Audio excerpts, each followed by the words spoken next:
Hello everyone, I'm Nini FC and this is Blue Line TV. And welcome to another Transfer Talk video. This time I am joined by Joe Tweedy. Joe, if you want to introduce yourself to the stream. Yeah, hi guys, Joe 3D, occasional writer and Nini's right-hand man for these types of streams.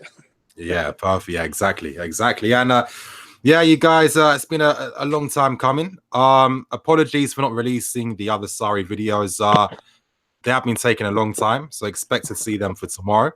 But in today's stream, we're just going to be discussing, Sarri and the situation, and we're going to be talking about Pansa and his move to Monaco, plus some of the other Chelsea youth players joining their loan clubs, of course, with Trevor Chalobah. Looks like Dujon Sterling's very close to joining Coventry City as well. And yeah, I think first thing to talk about is Sarri. Now, Joe, how are you feeling about this whole situation? Are you like everyone else on Twitter? Everyone seems very impatient. Everyone seems pretty annoyed too that it hasn't been wrapped up just yet. I was actually looking at the videos I've been releasing, and it's literally been more than 5 weeks now. So this has been going on for a very long time. I think the first video I released on Sarri was back in the beginning of April. So this has definitely been a long saga. It's nearly been up to 3 months. But what's your thoughts on this whole situation? I think probably what we're seeing now is I imagine the conclusion of quite a significant amount of work by the club. It feels like I think probably what's been going on in the background has actually been quite complicated. I think when it was a question that we wouldn't just simply pay the release clause, and I think obviously there are some things that have been going on with Conte in the background as well, which I think also has complicated things. As soon as we kind of got past that first week and the buyout clause wasn't met, I think the club obviously had a strategy to try and reduce the fee, I think, of which they were trying to pay, and I think we've probably saved about €4 million on the contract there. So it looks like the buyout has been agreed around about €5 million, which I think that I suppose people will get slightly agitated over €4 million, but I mean, in some cases that could be the difference between Eden Hazard signing a new contract. That sort of money could be put towards him or towards other players. I do think the club are trying to be slightly more prudent with their finances. I think that's something that we've often spoken about. The club trying to be a little bit more clever with how they spend money, and I also think with Conte that there is probably some I don't want to say bad blood, but there does seem to be a bit of an undercurrent of some kind of tension between him and the club. I think with Conte in particular, he's more than kind of right to sort of sit there and look for his kind of full payment. I think on the other hand, I think the club were very against trying to give him the full payout as well. I mean, I would expect, particularly because none of the big jobs seem to be available, the Bayern Munich gig, PSG and Real Madrid, etc. I would imagine that Conte probably takes some time out from coaching for maybe a year. Does a Guardiola, has a year off, and Chelsea will compensate him with however that kind of payment has been structured. But I mean, I think we've come to sort of the concluding point now. It feels like we're kind of sort of 95, 96, 97%. Yeah. There are lots of rumours being in the press about Sarri's backroom staff, including Gianfranco Zola and a few other people. So I imagine at the moment we're kind of in the real sort of the real detailed side of things. So it feels like Sarri's been released. I imagine that all his personal terms and all that sort of stuff have been agreed a long time ago. Yeah. So if the release clause is true, and I think if they can get whatever they need to get signed off with Conte, I imagine things will start rolling quickly. And I think the other thing to note is that a lot of people are concerned about players coming in, players coming out. I don't really think anyone else really has sort of set the world alight in terms of transfers so far. And I imagine I think the club are probably working quite diligently in the background in terms of looking at bringing players in. They probably would have been in touch with Sarri for the past, as you say, 5-6 weeks, looking at kind of targets and sort of different types of profiles. So I think once this managerial stuff is sorted, I imagine that there'll probably be quite a few announcements that start to roll, and hopefully I think we can see some progress towards the end of this week. Yeah, exactly. I think logic would tell people too that ideally you want your new manager to come before pre-season starts. Has there ever been a time where a pre-season has started without a manager actually being in charge? I can't think of any high-profile ones. And again, I think it's partly to do with sort of the bigger players we've got here. And I'm looking kind of primarily at someone like Eden Hazard. I Yeah, think they want to have some degree of certainty about coming back to the club, and even just sort of. I mean, we have a group of players that aren't actually at the World Cup who are quite sort of senior in terms of being first team players. So, yeah, it's not something I've seen before previously. You can make arguments for managers departing quite quickly into pre-season. Conte being one at Juventus, but I don't think realistically at the moment, if you look at sort of the situation with Conte, if we were to start training next week, it feels like it would probably be, I don't know, some of the youth team coaches or the sort of academy guys taking some of the training sessions, because I can't see a situation now where Conte is going to come back to Cobham and start sort of taking over. I know he's publicly sort of made this sort of big thing about, I'm preparing for next season, etc. But I think a lot of that is just talk at this point. And I would be really surprised. It's putting pressure on the club basically by making comments like that. Yeah, precisely. Yeah, exactly. And of course, we know that quite a few of the players aren't not, they don't hate Conte, of course, but they don't personally want to work with him again. I think a lot of the good players have had enough with working with him. So again, it's working against Conte's favor. There's still a few people that still think that Conte will be in charge for next season. I'm not too sure why. Maybe they've placed a lot of money on bets and they, they can't accept that they're going to lose out on a lot of money. But yeah, I think with Sarri coming soon, it's pretty exciting. I think when it comes to the nitty-gritty stuff, something's telling me when he does get announced, maybe we might hear stuff like an hour or two before the deal happens. I'm not quite too sure if anyone's going to know a day or two beforehand. I don't think that's going to be the case. But Chelsea, most times when we do sign players, it does kind of just come out from the blue. I mean, I think Rudiger was a similar example last time. I think the only player really where you kind of knew, the only few players where we knew it was going to happen was, I think, Drinkwater, Bakayoko, and Barkley. But with the other ones, it just kind of came. But yeah, with Sarri, I'm excited. I think it's safe to say that we can be expecting Sarri ball for next season. I've had a lot of fun researching into him and, trying to find out how he was doing during his, when he was managing and coaching non-league teams in Italy, just his overall career. And, it is a pretty inspiring story what this guy's been able to achieve. I mean, to think this guy was working in finance and, at the age of 31, that's when he gets his first coaching role, coaching a semi-pro team. And for 10 whole years, he's coaching semi-pro teams in Italy before he gets a role where he has the chance to be professional. And from then on, I mean, it's been like a 25-year journey, 20 years until he manages a team in the top flight. So I'm just very excited. And how excited are you to see Sarri for next season?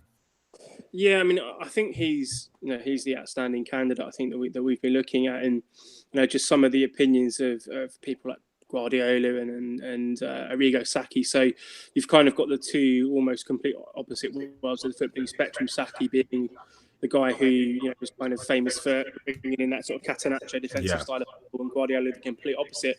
They both speak incredibly highly about him, and I think that says a lot about his talents, about his ability as a coach. There are a few kind of, I suppose, things floating around about him, which probably I'll just address briefly. You often see, criticisms from people who maybe don't watch Napoli or aren't that familiar with them. And the first one is that he doesn't rotate his team that much. But I think the main point I've said to people is, if you can name me the Napoli bench in terms of their strength and depth, it's not a criticism of the style of players, but I mean, I can maybe name two of their subs, Diawara and maybe a goalie or someone like that. But I think part of the reason that you don't see a lot of rotation is purely because I think his strongest 11 are so much better and so much clearly better than the substitutes he has available. And again, I imagine if he's coming to Chelsea, that he's fully aware the sort of the kind of the tempo with the and playing in. Can you hear me? Let me know in the comment section. Yes, yeah. You might have to repeat that point. It kind of lags a bit then. Yeah, okay. Yeah. No, I was just saying that he basically coming to the Premier League, he's going to have an infinitely higher tempo in terms of games. Obviously, we've got the Europa League. We're going to be in full competition. So part of me thinks that this rotation issue probably is not going to rear its head. I do think you'll probably have a fairly well established first team or first 11, but I think that's been the case for a number of years. But I think he will rotate a bit more. The second option or second thing I've seen people talk about a lot is particularly Napoli, lack of integration of young players. And again, if you go and actually look at Napoli's academy in detail, and I think they might have played 40 or 50 games this season. I think they won 10. There's not a huge talent conveyor belt. There's not a huge stream of young players that yeah, exactly. Jumping first for him, I think again, the difference being with Chelsea that there will be players there, particularly from sort of that development squad, people coming back from loan, your sort of your Hudson-Odoi's players who I think really fit the style of football that he plays.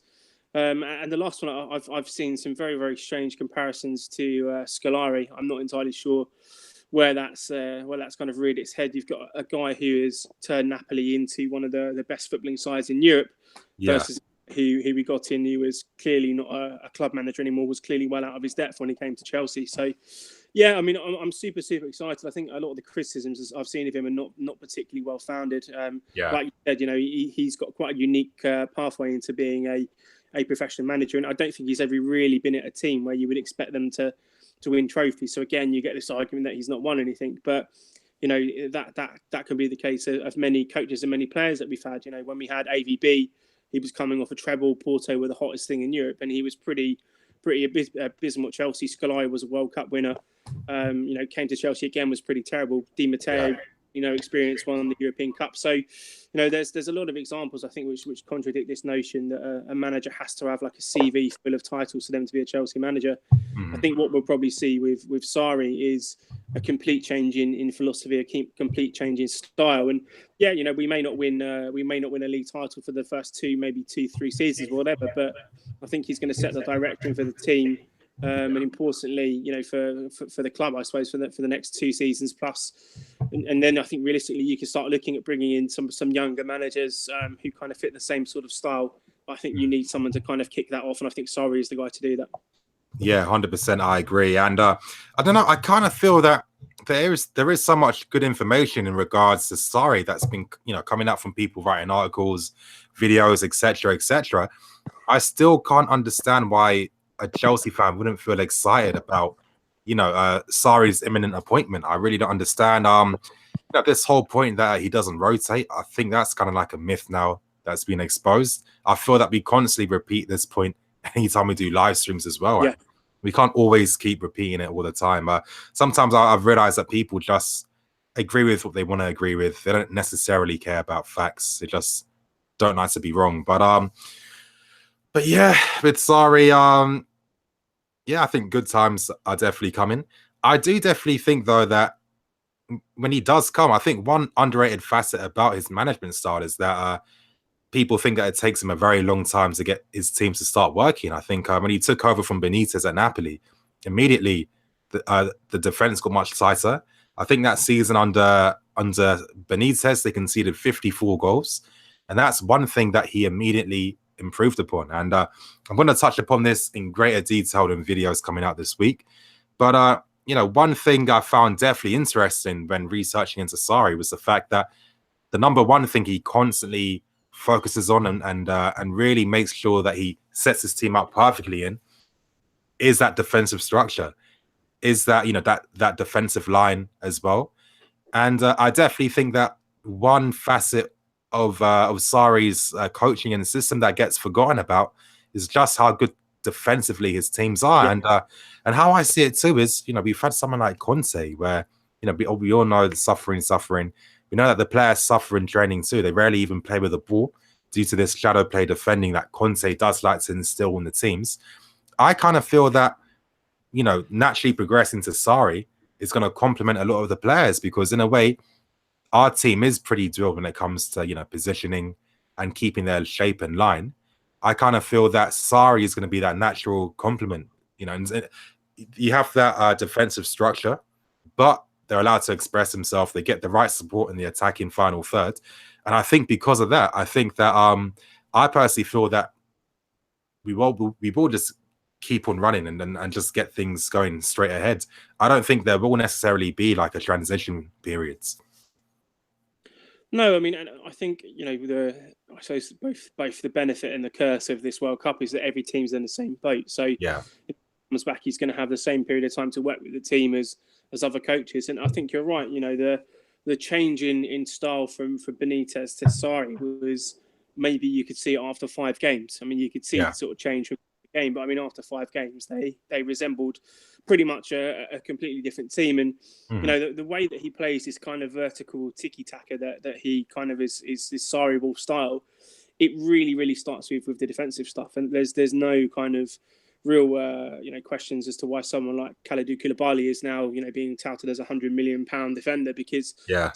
Ben has spent years investing time coaching him up, and everything that he does in terms of defensive structure is there to win the ball and then to immediately start playing up the pitch. Exactly. It's kind of structured in a way to allow players, as soon as you break up play, to almost not being completely the right positions to sort of attacking transitions, but it's a way to kind of to sort of get players really in space to sort of play that first pass up the pitch. And I think one of the things you'll find, particularly if you watch any kind of Napoli clip, is when they win the ball, that first pass that travels up the pitch is normally quite quick, and that normally comes from the defensive transition. So it's a huge fundamental. And I think again, one of the misconceptions with Sarri is that he's just this sort of gung ho attacking coach, like Yeah, I know. He's always got two very good centre backs. Obviously, he likes ball playing centre backs, but I think he wants defenders first and foremost, and all of his team have to defend. He likes a very intense style of play when we don't have the ball, but that's really so that they can get the ball back and start playing. It's not really just to sort of run around endlessly, a bit like sort of some of the Conte games we've had, where it just seems like we're a bit give up control very easily. Be allowed teams to create. We give up the ball too easily. We allow teams to create chances against us, and it seems very unnecessary. And I think that was definitely one thing that Conte just couldn't accept, that he needed to adapt, because by then he should have realized that this team isn't an amazing team on the counter attack. Should have realized that. I mean, we weren't the type of team that can, score from one chance and still let a win. We're not going to create something against the run of play. The only times we ever performed well was when we did keep possession in the opponent's half. We had sustained periods of possession as well, where wing backs were pushing forward. The midfield were able to get on the ball a lot as well. And this is why I feel this again, another reason as to why I feel that I'm not even expecting a transition period for next year. I think that of course, with Sarri, he's not someone that he likes control, in the sense that they look to create that one chance. They look for that opening to create that chance as well, to create those quick passes for the front three. If that doesn't come, we're not going to force the play. Yeah. In Conte's system, how many times do you see Cesc having to spam the ball? How many times we spam the ball forwards? And it's unnecessary at times. We give away so much cheap possession when we should be keeping the ball instead and looking to create that chance. And I feel that, with the players we have, I think already we have quite a lot of players that are basically upgrades on the players that Sarri had at Napoli. I think, Hazard playing that similar role to Insigne. Insigne was like the, what's the Italian word? Trecchiesta or something like that, in a sense that, he was able to push him in field, play in the half space, etc. Hazard is a better player than that. You look at Callejon. Let's say if Willian does stay, we don't know just yet, looking like he might not be staying. He's definitely an upgrade to Callejon by far. I never thought Callejon was that amazing, to be honest. Look at that midfield we have, our defense. I think it's a stronger unit compared to Napoli's, and we've got a better goalkeeper as well. Literally, all it needs is 3 players for that system, and that's that. But yeah, one thing I wanted to ask you. We keep seeing so many reports coming out all the time about, Higuain, Rugani, Albiol. Again, Albiol just, he just signed for Villarreal today. So, I wonder what Padula is going to say about that. But yeah, of course, you're an expert when it comes to this. Do you believe those reports in terms of all the players we're linked with? I think the thing that I probably repeat far too much is that particularly when it comes to these types of reports, is there's always multiple agendas going on at play here. And do I believe that Chelsea are keeping tabs on these players? Most likely. When speaking to a Chelsea scout when I was with Lewis Baker, just probably the club keep maybe 100 to 150 players actively being scouted, reported, etc. And sorry, let me just emphasize that again. The club are looking up to 100 to 150 players that are being scouted, you guys. Hundreds of 150. But yeah, continue. Sorry. And that can be from very, very obvious players like someone like Robert Leb or someone who's very, very well known to people. And that goes right down to players who people might not be as familiar with. You've got Ndombele at Lyon. You've got these other types of players that Chelsea, typically pre-Mourinho, pre-Conte, were very interested in. So it's how they managed to spot Kevin De Bruyne, how they managed to grab Thibaut Courtois. They're very, very interested in trying to find high potential players. So people like Oscar, for example, a lot of potential. So I mean, it's of an agent knowing that their player probably is being scouted by Chelsea. You'd be a very, very poor agent if you didn't know which clubs were interested in your player. And whether it's a way of slightly drumming up interest in terms of the contract. So if Chelsea are interested in Albiol, we might be, we might not have been, but by the time he goes to negotiate, he can say, Chelsea are potentially going to offer him this contract, these bonuses, this period of time, and then obviously that for them is a bargaining chip. And and when in terms of sort of how these reports go into the press, again, it's a similar story. I think the last time I was on here, I mentioned when Roma first bought the club, I think Roberto Carlos was linked with Chelsea every single transfer window until he and continually getting a pay increase at Real Madrid. It's just the nature of how these things work. Of those players, I think Chelsea probably are interested in Daniele Rugani, and that's probably because I think that interest has been quite long-standing, probably slightly before Conte arrived at the club. So I think that potentially is probably one that has some truth in it. I think the Albiol one probably isn't going to be the case. I think again. The thing that you'll see now is that now that Conte's not there and that Mourinho's not there, that I think Chelsea will start looking back at that kind of under 23, under 24 player profile. So I would say if you want a sort of general rule of thumb, if we're looking at a player, and you think they've got pretty high potential, they're kind of very, very early 20s, and there's probably some truth in that. That's kind of the profile of player that the club likes. Players that they can bring in development. I'm looking at people like Anthony Martial, Leon Bailey, these kinds of guys that fit that sort of mould that can come in and maybe develop into superstars like Eden Hazard. I think Rugani definitely fits that mould. But anyone I'd say kind of late 20s, maybe 30s, I think that there's going to be some questions around that. I don't doubt that if say, for example, Morata left the club this summer, that Chelsea would just try and go out and get the best goal scorer that they could. But I think that the fun really to follow is anyone kind of under 24 with high potential that you can look at them. You think this is a pretty good player. This is someone that could fit at the club. There's probably some degree of truth in that. Yeah, okay, that's interesting, especially when it comes to Rugani. Of course, I think that's probably signifying that defenders will be leaving. Of course, to make that a back four. So, of course, we'll be using a back four. 4 defenders is enough. Maybe that could be 2 defenders leaving this summer. But, this summer is going to be really exciting. You know that the transfer window ends on the 9th of August, I think. So, really, there's only like a month and a week, basically, until everything ends. And, of course, you're making that point earlier. You look at the other big clubs. Man City haven't really signed anyone. Yeah, United have signed Fred. That's like the standout player so far. Liverpool already, Fabinho's, he's all right. But no one's really been buying anyone just yet. Of course, the World Cup's been a massive distraction as well. But there's going to be a lot of things happening. But yeah, I think we pretty much wrapped up all of the Sarri talk for now. Of course, another interesting development that did come out today was that Monaco signed Jonathan Pansa. And I think, as I was reading reports, I think they signed him for about £2.5 million. So, again, Pansa, massive reputation, very highly rated in this country as well. Can play as a left back and can play in defense as well. He is going to be signing. He has signed for Monaco. Since Emanalo's taken over, they've been signing so many exciting prospects. Of course, the Italian guy they signed for big money, I can't remember his name. He's 16, but he looked like he was like 25, already fully covered in tattoos already, because of course this is football in 2018. So you get your first paycheck, you got to get your first tap. But they've been there's another promising guy they signed from Lyon's academy. I forgot his name. Another one they've signed for Anderlecht as well.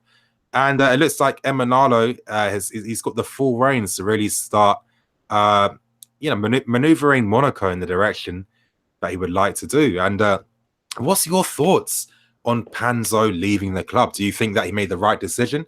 Do you think Chelsea took a massive L for this?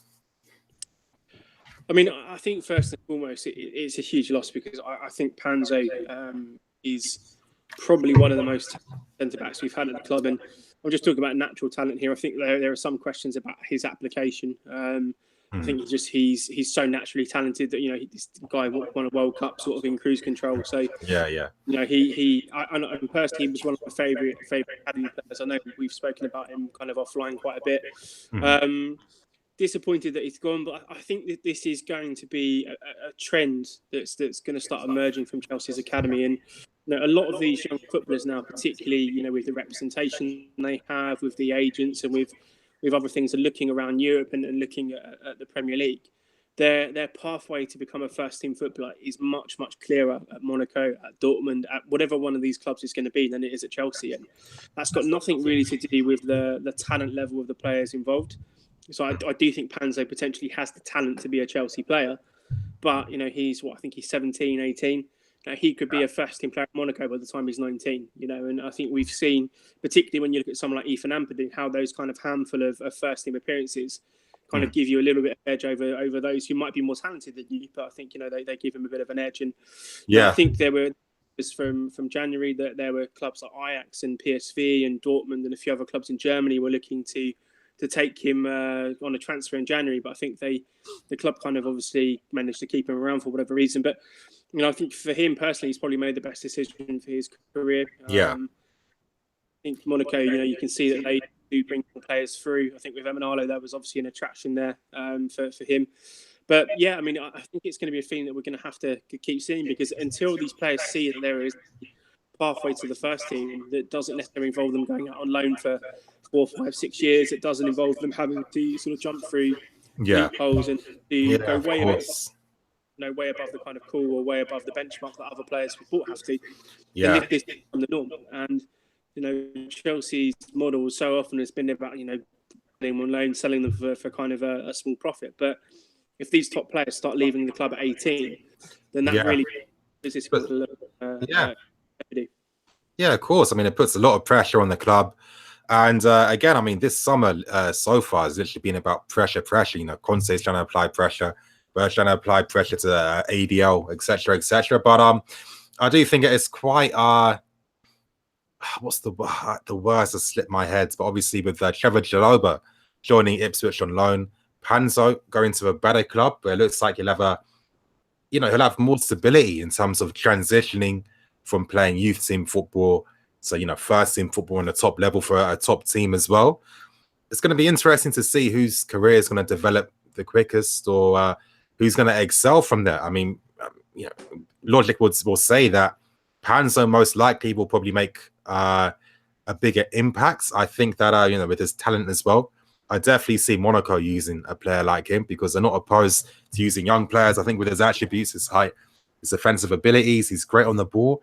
He can move to the left. He can play on the left if he needs to. He can play in defense as well. And I think he made the right decision. Another young English player taking control of his career and trying to make the most of it. I mean, ideally, as we're seeing, Jaloba, let's be serious, he could probably play for a better team.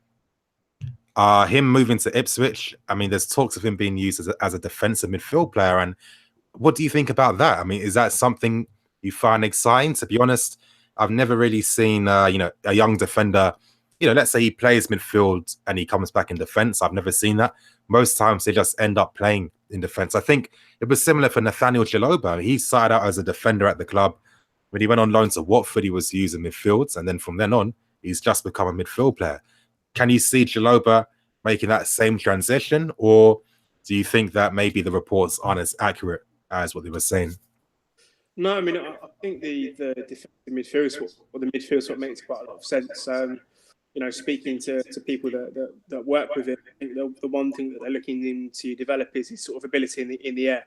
So it's more a question of sort of his timing, and I think whether you drop a kid in at centre back in the Championship, which is quite a physical league, with that sort of thing being one of the things they've asked him to work on. I think midfield makes perfect sense for him. I think he's really, really good on the ball. He's very two-footed, great range of passing. And maybe this is the move for him in the future. It's a kind of developing him into being sort of a number 6. I think eventually, we're kind of forgetting. I think he's 18 years old, 17, 18 years.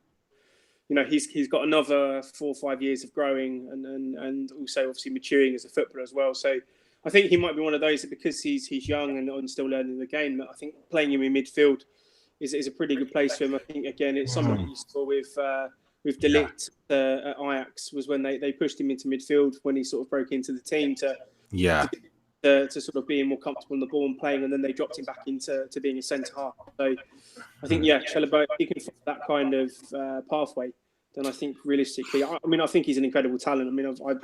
I really rated the family very highly, but I think Trevor is potentially a better player. I think he's got more sort of physical traits, as well as obviously having a really, really high level of technical ability.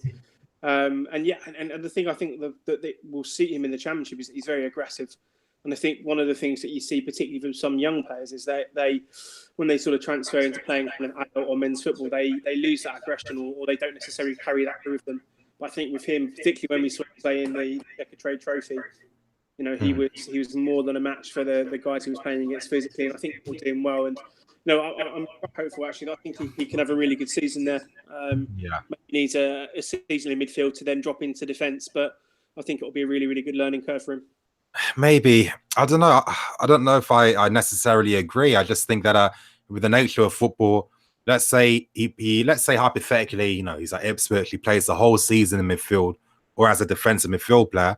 When it comes to his next loan move, you can just imagine a club signing him for midfield. I think that's what tends to happen. I think for example, when Nathan Aki went to Watford, he was he was played out wides on the left as a left back, and he kind of stayed there the whole season. We had plans for him to then move to Bournemouth to play in midfield, which Eddie Howe never did, because for some reason he likes guys like Sermon and the Irish guy, I can't remember the top of my head. And then obviously he just transitioned back to defense and he stayed there. But again, this is why I'm not too sure about that. I kind of think that if you're young, you probably learn more playing as a defender, coming up against physical opposition. I think in midfield, it's not necessarily going to be as physical for you. I mean, you're not going to be competing for as many aerial balls, for example, which is a staple in this country. You're not going to understand necessarily how to defend against, an experienced striker in the top flight in terms of how they use their body, some of the tricks they used to do against you to try and, get you to give away fouls, etc., etc. So it did kind of worry me a bit when Ipswich had plans to use him in midfield. And I think that it is a bit of a contrast. I think with Pansa, I think he'll just be playing in his natural position. And I kind of think that, let's say hypothetically, the next 4 or 5 years, I think you'll probably see Pansa excelling a bit more than Chalobah because of, him playing in his natural position, having that development path for him as well. I think let's say Chalobah has a fantastic loan spell at Ipswich. It's not going to be the first time a Chelsea loan player does have a great spell on loan. It's not going to mean anything overall. That's what I'm worried about. No, I completely agree with that last comment. I think, and just in general, I don't think we're particularly good at judging where a player's level is. And we've had players who've had really exceptional loan spells and not been given opportunity. We've had some players who probably really talented and not quite shown it on loan again, not have had an opportunity. And I'm looking at someone like Harry Kane here, who's kind of the prime example of someone who was pretty rubbish out on loan, but yet Tottenham still kind of persisted with him and thought that they had something there. And now the guy's just sort of banging goals in left, right, and centre because he had a bit of faith put in him. And I don't think at Chelsea, I think until there is a proper structure or proper method of getting players opportunities, and then I go back to the point again. I don't think every Chelsea academy player, is good enough to get opportunities, but there are definitely a handful of players that deserve the opportunity to play in the team, and it's that kind of those top sort of 5, maybe 5 to 10 players over the next couple of seasons we have to have a way of getting them the chances to play in the first team, because at the end of the day, I think what you're saying is right. Like, you're almost sort of saying, what's the point? You know, Chalobah could go to the Championship, get Young Player of the Year, can smash it, and come back to the club. And Chelsea have gone out and bought, you know, the next big thing from Germany or wherever. So until there is, you know, some kind of a way of giving these kids an opportunity, I think things like the Pansa thing happen more and more, because I think that the question that they're asking themselves is, it doesn't matter how good I am, you know, if Chelsea can just go out and buy someone who's got more experience than me. Yeah, of course, because that's what tends to happen all the time too. And this is what I mean. The cynical part of me is probably thinking that Ipswich offered more money, and that was one of the main reasons as to why he went. I think there were talks of Ipswich talking to him for a while, but yeah, this is what I'm worried about, because with the nature of football, let's be serious. You know, it's not as if every club in the world has the same type of extensive scouting. Let's say you're a club, a much smaller club, mid-table or bottom half. You know, your understanding, you know, your range of scouting isn't going to be as high. So this is why, you know, this is why a lot of clubs prefer to buy players that they can see and they can watch. You know, if you're seeing a guy playing in midfield, you're going to feel much more comfortable if you're, I don't know, what's like a shit Premier League team? I can't even say West Brom anymore because they've been relegated. Let's say you're Huddersfield or whatever, and you know, you're looking at Chalobah, you're thinking, I'm seeing this guy in midfield. He's looking really good. I know he's naturally supposed to be a defender, but it's a bit of a risk to use him in defense because I haven't seen him play there before. So I don't know. I'm not too sure about Chalobah moving to Ipswich. Of course, he's young. I mean, I don't understand why he couldn't have made the move to Derby, because I think in the Championship you can have up to 4 loan players from the same club, right? Yeah. So to me, that would have made a lot of sense if he was going to move from the Chelsea youth team to Derby with, you know, Morris and Lampard as well. And I was hoping that there would be a few loan players moving there, but I think so far there's only talks of Jada Silva right now. I hope it's not going to be something like, I don't know, Hudson-Odoi and Ampadu making moves there as well. I don't think they need to make that type of move, but I don't know. I'm not too sure about that. And again, you know, just quickly touching on Dujon Sterling, it looks like he's close to signing for Coventry City on loan. Is this a move you're happy with as well? Again, another guy I thought could have done well at Derby City with Morris and Lampard. Maybe Morris and Lampard are thinking, well, you know, if we just sign a ton of loan players from Chelsea, it might not be the best first impression to make with the squads. Could that be a possibility? Yeah, I mean, I think with Sterling, you know, the fact that he's dropping down to League One, I mean, I think he's comfortably being able to play at a Championship level, but I think it's probably the link with Adi Vivash. So he is the assistant manager. So I think that's probably what's been the pull. Then I think with Sterling in particular, I think he has all the technical ability, all the physical ability in the world, but I think the structure of, and also I suppose it's where he's going to play. You know, I think this is a guy who has played pretty much everywhere on the right-hand side. If he's going to be a right fielder, a winger or whatever, I think he needs to maybe go out and find himself a position, because I think obviously that the talent is there. You know, he's another one who's an incredibly talented player. But League One, you know, I mean, I can see the AD Vivash connection. I can see Vivash wanting to work with him, and I think he'll play regularly at Coventry. But again, you know, I'm looking at him thinking he's definitely should be able to play in the Championship. And I think for me personally, I would like to see him play as more of kind of a winger or midfielder. Yeah. But you know, it's a tricky one. You know, when you're talking about player development, is it more important that he goes to Coventry and he plays as a regular the entire season, or maybe he goes and for whatever reason has a Lewis Baker type season where he's not being played at all in the Championship? There are very fine margins when it comes to sort of stuff, and I think Sterling probably maybe has a lot more time on his hands than most. So I think if he plays one season in League One, then I think probably you're looking at maybe a Championship loan, maybe a Premier League loan thereafter. But you know, the reason I'm positive about it, because I think AD Vivash will be good for him. I know Vivash was a big fan of Sterling and was one of the big sort of says that Sterling advocates, sort of improvement. But I mean, apart from that, it's, you know, Sterling is definitely for me. Again, I don't know if he won the World Cup or the European Championships of England, but I mean, he's one of them. Yeah, I know, and that contrast, seeing, you know, the move that Panzo's made. this is why I personally feel he made the right decision. I mean, let's say, I mean, I'm going to be hypothetical. I don't know, but I don't think it would be hard to imagine that maybe, let's say, Chelsea could have been saying maybe stay another season before you move on loan, or maybe consider these types of clubs for your development. Again, me personally, I didn't understand why Sterling stayed another season at the club. I mean, if you're going to loan him out to League One, why not do that last season? Yep. What did he really learn on top of his game? That's really gonna, really, change the course of his career like that. I mean, he's just earned himself a move to League One, and I don't know. Something tells me that I can expect more players to make these types of moves. I was a bit surprised by the fee that Monaco were able to pay. 2.5 million doesn't seem too bad, to be honest. Got 1 year left on his contract. Oh, it's his contract, of course. Yeah. Yeah, he didn't sign a new one, did he? Of course. That gets me thinking, what other players haven't signed new contracts? I mean, Hudson-Odoi, has he signed a new one recently? I mean, I can't remember top of my head.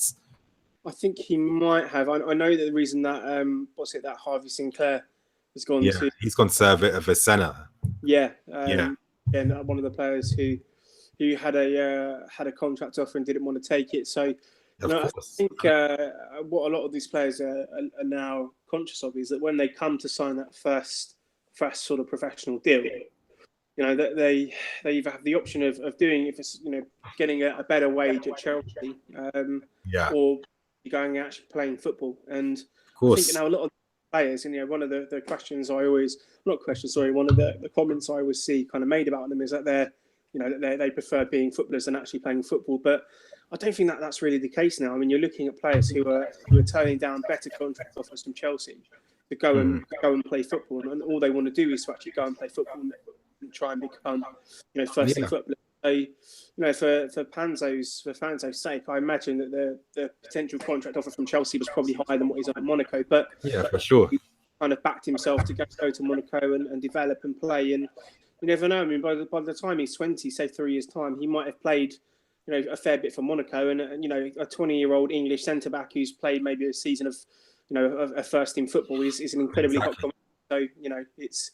I think they're backing themselves on their ability, but I think whoever is now advising these players is obviously they're starting to play the long game, which for Chelsea is not a good thing, because I think a lot of these young players now will start looking at these contracts and thinking, if Panzo's gone and played for Monaco, if Jadon Sancho's playing for Dortmund, if all these players that we're playing with for England are now going and playing first team football in Europe, then why can't I? So exactly. I mean, you hit the nail on the head, and I don't know. Again, it's a hypothetical, but then I don't think it's too crazy to imagine. Imagine, of course, you can imagine all the players of their group chats. They see each other all the time.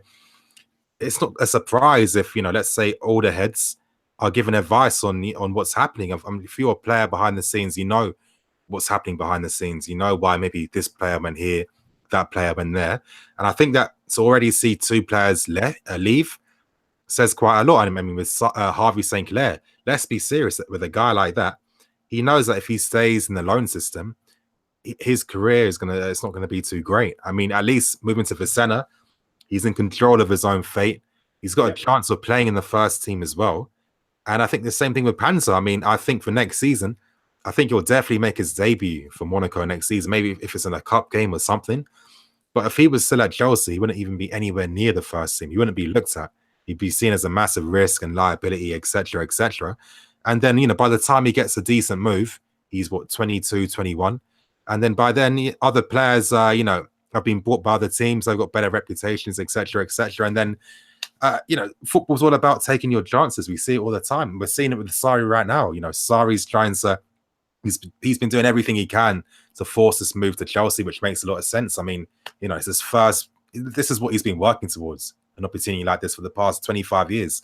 So, I mean, if a manager can, act crazy like that, you can imagine players doing the same thing as well. And of course, it's kind of like a trap, this thing that Chelsea do by offering very high wages, because, yeah, of course, you get good money. But at the same time, most clubs don't want to pay anywhere near those wages or the loan fee for you. And this is why we're seeing situations like, Bakers and Bogers and other players like that. Yeah, no, I completely agree on that. I think Chelsea are quite often. I mean, I think I calculated on the Premier League retained and release list, that I think we saved about £2-3 million a year in wages, and the players on that release list were not particularly, they weren't like superstars. You're talking about guys like Jordan Houghton, who, good player, will probably have a very good football league career, but if he's on, £10,000 a week, that's £500,000 off the wage bill. That sort of thing you're looking at. And, a lot of these young players, particularly the ones that have got promise. There was Ruben was given like a 60k a week contract. Before really kicked in the first team. So for the ones that have potential, do you take that money? And for a lot of them, you're looking at life-changing amounts of money. It's life-changing £5,000 a week. But if you're on 60k a week, of course, he's boy from Lewisham, it's quite a big bit of money. So do you take the contract, the 3-year contract, with that sort of money, and hopefully things work out for you, or do you kind of take a gamble and do a Jadon Sancho and try and end up somewhere like Dortmund or a Pansa, somewhere like Monaco, where you're not really going to you might not even be earning that money as a first team player, but if you are Jadon Sancho and you start smashing it at Dortmund in 4 years' time, what be like 22, one of the hottest properties in Europe, English, everything. So I think that they're kind of backing themselves on their ability more now, which I do like. I just wonder where it's going to leave Chelsea in the future, because I imagine if someone like Hudson-Odoi tried to do this, exactly kind of the maybe the penny will drop with the club. But that's what I mean. And I think for Chelsea to re-strategize or think of a new ways to use youth, it's going to take a big player like a Mount or a Hudson-Odoi to leave for them to force things, because then I think that's what it's going to take. I think the players have every right to do that. I mean, too often we've been messing up quite a lot of players due to poor development choices, and it can't continue. I'm sure if you're a youth player, you already know this yourself as well. You're always going to be slightly nervous and, trepidatious about obviously listening to Chelsea's plans. Obviously, when you're seeing guys like Emanalo leaving, this guy was a massive advocate for youth. And I know, you've been saying a lot too, that he was a very popular figure. I think even an interview by Christensen was talking about Emanalo's impact on him, how much he helped his career. When you're seeing guys like him go and there's no real intermediate, I struggle to pronounce some words sometimes. Intermediary. If there's no guy like that there, you're just seeing Marina, she's in charge, and she's thinking, oh shit, okay, I can get how much for you? You're going to pay how many wages? All right, you're going there, you're going there, you're going there. Then, of course, you are going to be nervous. You're not going to trust the process. You are going to look to do your own thing. And again, I think it's going to be a very interesting contrast. I'm going to be keeping an eye out on Chalobah and Pansa throughout the season. And I'm going to be trying to find out what other players haven't signed new contracts that are promising. I think Mount signed a new contract before you have to sign a new contract before you leave on loan. That's the rule. Yeah, exactly. This season. Yeah, but Hudson-Odoi is an interesting one. I mean, we're seeing with Pep that he wants to keep Foden at the club. Ideally, I think Chelsea needs to keep Hudson-Odoi as the understudy to Hazard on the left-hand side. Really, if you want to show that you're serious, and if you want to send that message out that yes, Chelsea is the club for you guys to sign to. It is the best club for your development as well. I think that they've got a lot to lose if Hudson-Odoi says, you know what, I'm going to keep it moving. I'm going to go here. I'm going to go there. Yeah, I mean, I think probably the biggest indictment, I think, of Chelsea development policy, and I'm looking back to the sort of 2010 squad here, is that the quality in the first team squad at the moment is probably as low as it has been in the Abramovich era. And we have got some. Don't get me wrong, we've got some very, very good players, but I mean, I'm looking back to having the ability to pick Mikel, Makelele, Essien, Deco, Ballack, the level from there to being, having Ross Barkley and Danny Drinkwater, it's not really comparable. And yet, even though we've had this huge drop in first team quality, and I do think it is a really, really huge drop. And the academy, on the other hand, we've seen a massive increase in quality. The opportunities remain the same. So it doesn't matter if I'm a midfielder in 2010 and I've got Michael Ballack, Lampard, Essien, all these ridiculously fantastic players ahead of me, or I've got Danny Drinkwater. There doesn't appear to be any kind of, there's no pathway clearer now when we've got, players who are infinitely less talented than what we've had previously at the club than there was, 8 to 10 years ago when we had this fantastic, incredible first team. And again, I don't think, those sort of periods from 2008, 2010, there wasn't this huge kind of clamouring for young players. You had like Josh McEachran and a few people kind of turning and that, yeah. etc. But I think people kind of understood that the gap between Kakuta and peak sort of Drogba and all these sorts of football players we had was massive. Whereas now, you've got Willian and Pedro versus giving Hudson-Odoi minutes, and for me, that gap isn't huge. And it probably was previously, and yet we're still not closer to Hudson-Odoi play sort of semi-regularly for Chelsea, or even get 10 appearances a season. So. I think this summer, it's not just really the fact that Sarri's coming in and whatever. I think the club need to understand what it wants to be in the next, 5 to 10 years, because, we're falling behind our ability to compete with some other clubs in the transfer market. I think we've kind of spoken that I think United are in their own league, and how that Tottenham have got their own stadium, and we've got that new stadium as well. Yeah. And they seem to throw money at players left, right, and centre. We're almost kind of a little bit behind those two guys as well in our ability to spend. I mean, Liverpool have got a £50 million midfielder coming in. They spent £70 million on a centre back. They've got loads of money to spend on players. So what's our strategy going to be if we're not the richest kid in the playground? Yeah, we have to start with the best asset, which is our academy. But it has to be done properly. We can't, it can't just be a question of just throw all the players in and hope something happens. There has to be a real strategy about bringing them in. Hudson-Odoi, I think, is definitely worth the time, but again, you wouldn't just want to sort of chuck him in, and if he doesn't play well, then he's out. He's out of the team for the next 3 months, as what happened with Ruben when they tried to bring him into the team under Mourinho. But so exactly.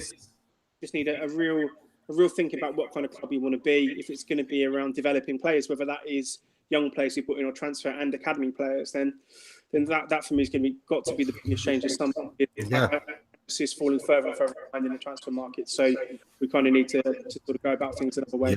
Yeah, exactly. And I think that that last point falls in nicely with the last point we'll talk about, which is only going to be for the next 6-7 minutes before we wrap up the stream. And obviously we're talking about about the youth and Ruben Loftus not getting that chance, making a mistake, not being in the team for another 3 months. And I think this is where Mr. Sarri, Uncle Sarri, comes into play. Again, been telling you guys, been doing a lot of research into him. Literally over the weekend, the past 2 days has literally been scouring the internet for all things Sarri, all articles Sarri, all quotes Sarri. I mean, it feels like I'm at uni, not gonna lie, doing this video. But one thing that again, there were so many things that stood out for me that personally came from Sarri that excited me. But there was one comment he was making about young players, which I thought was one of the most exciting things. And he was saying that, basically, I'm just going to give you guys like the brief on what he was making. I can't fully remember the exact words, but he was basically talking about the fact that too often young players play with fear, and he's not really about that. He doesn't want a young player to play within himself or play with fear. He wants him to play his normal game, because he said that one thing in football is that everyone's scared to make mistakes all the time. A lot of coaches are encouraging players not to make mistakes, and by them not making mistakes, that means that they play the safe pass instead of playing that normal attacking pass or that exciting pass. And he's saying that, no, I don't want anything like that. And basically, these quotes were coming out from his time during Empoli. Of course, when he was at Empoli, he had a lot of young players at the helms, which he was blending in very nicely with a lot of very older, experienced players as well. I mean, of course, the guys like Rui, Zielinski, Rugani, Hisai, all of those, Verdi, all those types of guys as well. And I was just like, thank you. And I'm honestly starting to think that Sarri is the dream manager that we've all been waiting for all these years. In a way, it does kind of feel surreal that we're targeting a guy like this. It's like one of the least Chelsea things that we could possibly do. He's saying all the right things. This is part of his DNA. This is part of his philosophy on the game. And it just excites me even more. Yeah, I mean, I suppose I agree massively in this respect. I think what we've seen probably for the past maybe 5+ years is the club have gone about things in a very set way. And I think there's been a lot of talk and there's been a lot of articles in the press about Chelsea potentially trying to go in a slightly different direction. And I don't think that point could be any more underlined by appointing someone like Maurizio Sarri as the manager. And sort of when he comes in, and I think that this will be the kind of catalyst for Chelsea doing things in a slightly different way. And again, I think that one of my favourite points about him was that this is a guy who doesn't seek to resolve issues in the transfer market. He wants to coach his players. He wants to make them understand football. And exactly. So if I can quickly just butt in for one brief second. Again, that point you were making falls in nicely with another quote that Sarri said, and that was obviously he's saying that is during his time at Napoli, the sporting director is always trying to speak to him every 3 days in regards to players to look at, players he wants, player scouting, etc., etc. And he was basically saying that they're the type of conversations I didn't want to waste my time with. I'm happy with what I have. I believe that you can improve players if they're coached properly. I think he's basically shown that over the past few years, because every player at Napoli has gone on to another level. And of course, this happens all the time. When you're not really looking at these teams or really knowing what they were about beforehand, you're going to be thinking, if you're just the average person, I'm sure they were naturally always going to be good. But no one rated Koulibaly. A lot of fans wanted him to go. He was close to leaving at times as well. Jorginho, during the Benitez tenure, he wasn't even playing near the end of the season. Hamsik was seen as someone that wasn't going to fulfill his supposed potential that he had. Insigne, another guy that wasn't fulfilling his potential, wasn't playing at times. A lot of times you'd have Martins and Callejon playing over him. And this guy's completely transformed a lot of these players' futures. He's literally added about 50 million to their transfer value. Guys that would have left for nothing if he wasn't here. And it's just really interesting when you think about it, because again, too often in football, everything relies on fate, chances, opportunities, right things at the right time. And imagine if Sarri wasn't picked, because there was, Napoli at the time was scouting other managers. They were scouting the Arsenal manager right now. I can't believe I'm forgetting everyone's name. Unai Emery. Yeah, he was a target beforehand. There was another Italian guy they were looking at as well. Sarri wasn't even seen as a favorite. You got Maradona, who's not too sure about his appointment. A lot of people are thinking, Sarri doesn't make any sense for someone like Napoli's ambitions. This guy hasn't really done anything in top flight football. He's on 300, he was on 300k a week at Empoli, by far the lowest paying manager in the league. Barely got an upgrade when he signed for Napoli. And he just transformed the whole fate of the club, transformed their whole finances, because now these guys are worth 3 times as much, 4 times as much as they were beforehand. And this guy is going to be the next Chelsea manager. And it just gets you thinking about the possibilities that can happen.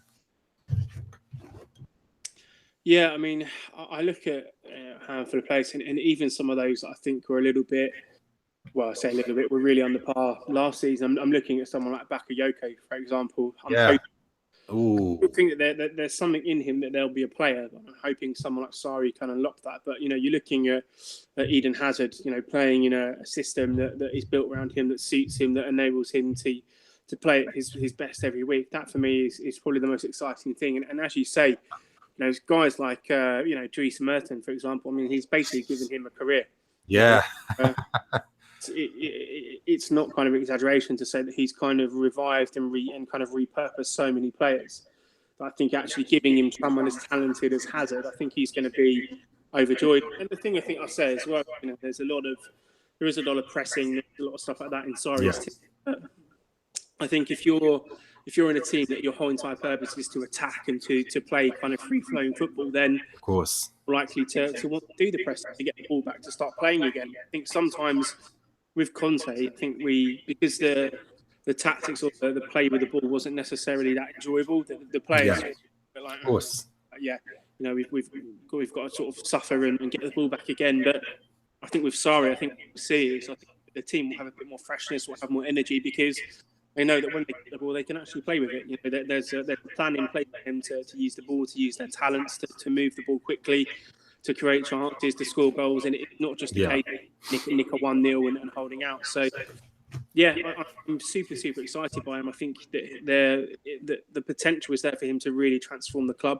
He has a conveyor belt in the academy that Yeah. probably the exact way that he wants to play. So if he's looking for an attacking fullback or someone in midfield to do certain things, and he can more than likely point to the academy and for a player from there. So I think that's also going to probably be exciting for him as well, because I don't think he's ever really been anywhere where he's got that kind of young talent on tap. So exactly. I think it's going to be really exciting. As I said, I think all the kind of signs are pointing to something happening this week. It's been hot days for about 6 months now, but I think hopefully we'll see things happen. And I mean, I'm fairly certain that once the managerial appointment is announced and Conte is put in the bin, we're hopefully seeing things rolling on the transfer and all that other kind of stuff. So but I think this week will be key. If Sarri's announced, and I think everything will start falling in place. But fingers crossed in that respect. But I'm with you. I think that the fact that we're appointing him alone should hopefully signal to Chelsea fans that I think the club are going to start trying to do things in a slightly different way. And I think that way hopefully is one that's going to suit us for at least the next sort of 5, 6, 7 years, whatever. So I'm super excited. Yeah, exactly. And I mean, honestly, he seems to be perfect in everything. I'll say one more brief thing. Obviously, I can't reveal everything for the future videos, but again, I was trying to find out a lot about his training sessions and his relationship with the players. That was what was taking me a lot of time to find. Finding out these obscure quotes from players like Higuain.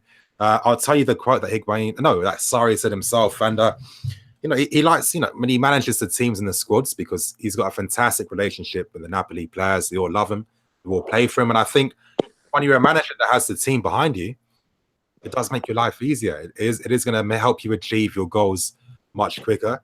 And Sarri himself, he stated that he isn't a sergeant. Yes, he does have strict drills when it comes to certain training sessions and stuff like that. But when it comes to how he is with his teammates, with the squad, I mean, he doesn't believe in being a sergeant with them. He'll have conversations with them, and he'll have deep ones. He'll openly discuss his family life, personal issues, etc., etc. And that's one thing that he likes to encourage as well. And you look at that Napoli team, we see them on social media through Snapchat videos, etc., etc. You see unity. You don't see groups of players. You always see the whole squad celebrating, joking. You see Jorginho cracking jokes, Martins. They look so united, and it's no surprise. When you've got that facet on top of everything else, it makes that team stronger. And honestly, with Sarri, I mean, this really is the guy we need to start getting this philosophy in place, getting the football back in show, keeping the guys we have happier than they are, getting some of the youth integrated as well. And it is really exciting. But Joe, do you have any final things that you want to say before we wrap up the stream? Any final points, any interesting things you want to mention? Yeah, I mean, I suppose the final point will be, I think, one of the kind of emerging trends, at least for younger players now, is to actually playing in like a style of football or a team or footballing philosophy that's kind of very forward thinking. And a lot of these young players now, I'm particularly looking at guys like Mason Mount and Hudson-Odoi and other younger players that we're interested in, that they're very, very in tune with this kind of way of thinking. And I think potentially, if Sarri comes in and has, say, a very, very successful first season at the club, then all of a sudden, I think we become an incredibly attractive prospect to play for. I think we might have lost, particularly sort of under Mourinho and Conte, we might have lost a little bit of that sparkle, when it comes to players being at least kind of attacking, sort of, flair players coming to play for us, particularly under Conte, who's, very, very functional in terms of that. So, I'd like to think that the sort of final thoughts have been that Sarri not only is going to be someone that can help transform kind of the immediate team, but I think if you're looking at sort of setting the future of the club, if we become this kind of young, attacking, kind of passing centric team, that means that if Sarri's here only for 2-3 years and he's kind of put that in place, then I think that means that sort of the next kind of future generation of young players that hopefully could make us attractive in the way that Guardiola is attractive to players to come and play for. Hopefully that will be a case here as well. So I think Sarri's not just an appointment for the immediate future, but if he's successful, I think all of a sudden that makes us someone that players want to go and play for. It's a little bit like Klopp. Players want to go and play for him because he's attacking. players like going to play for Pochettino. You know, it's a similar sort of thing. So I think with Sarri, if we can get that kind of bit of sparkle back that we've been missing, then I really do see us hopefully getting back into being an established top 4 club and really kicking on in terms of European football as well. Perfectly said. Of course, the excitement's there. Yeah, by before pre-season, he should be in charge. Again, actually, maybe I shouldn't be saying that. Anytime I keep assuming something, it always goes against me, and then I do get a lot of hate. So I'm going to keep my mouth shut and just wait to see when it does happen. But yeah, man, is there anything you want to plug? Any articles you're writing at this moment in time? Anything you're preparing? Yeah, I'm about halfway through a piece on Eden Hazard, and it's probably one of the most researched pieces I've done. So I mean, I'm on holiday for the next 2 weeks, but I'm probably going to try and get it launched before the end of the transfer window. So I'm assuming he's staying at this point, but yeah, it's kind of a reflection of his time here, and hopefully sort of pointing towards what he could do under Sarri. Perfect. Looking forward to that. You guys, of course, I am going to be posting Joe's article here on the community tabs when it does come. You'll know where to find it. Again, thanks for coming on, man. It's always a good stream, always good discussion. Everyone always enjoys you coming on as well. You guys, thank you for watching the stream with me. As I said, tomorrow, there's going to be a few videos coming out, so stay tuned for that. There's going to be a lot of shit coming out throughout this week, and it should be exciting. It's the 25th. We'll probably know within the next 6-7 days what's going to be happening. You guys, thanks for watching the stream with me. Thanks everyone contributing in the chat and always supporting the channel as well. It does mean a lot anyway. I'm going to keep it moving. I need to watch Westworld. I have recorded it. And then after that, I'm going to be going to bed because I'm exhausted. I'm tired. But you guys, thanks for watching. I'm Nini FC. This is Blue Lines TV. Signing out.